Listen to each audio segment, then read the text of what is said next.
And inside, you're alone in these scenes and you don't have anybody to bounce off of.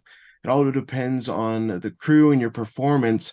So what was the biggest challenge of filming what is mostly a silent role where your actions and body language really take center stage? That's really the pleasure. I didn't see it as a problem or a challenge. That was the pleasure. That was the opportunity, to tell you the truth.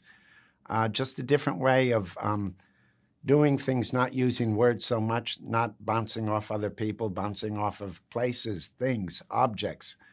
Uh, it was a very task-oriented performance. That's where you start, by doing things. And then you have an experience. And with each choice you make, with each action you make, there's a consequence. And then a story starts to emerge. So it was a very organic way to work. We shot chronologically. So it was an actor's dream, actually, to work this way.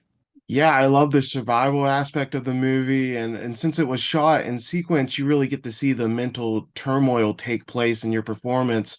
So, how was it just getting to go crazier and crazier as filming continued? To tell you the truth, I didn't think of it as crazier and crazier. I think this guy is probably someone that's not necessarily introspective, but this situation affords him to go within, go inside, as it were.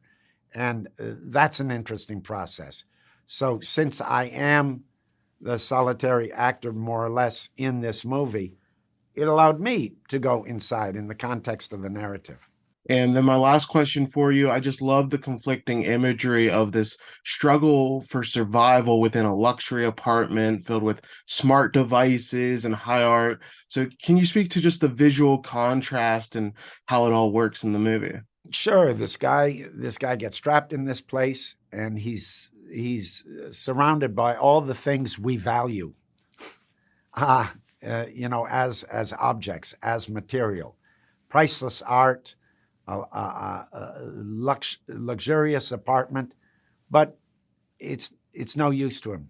What he needs are basic human things, and to see those things that we value in one context become worthless in another context always opens up all kinds of questions to what their inherent value really is. It puts us in a questioning frame of mind about things that we take for granted, and brings us to things like questions, naturally, I think, like, what is our relationship to technology? We know it helps us, but what's the shadow side of that?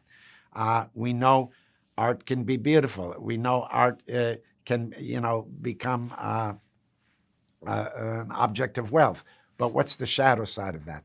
These sort of things crop up in the course of the movie, not in a didactic way or not in an explicit way, but those themes, I think, are kind of interwoven, or not even interwoven. They're present just in the scenario.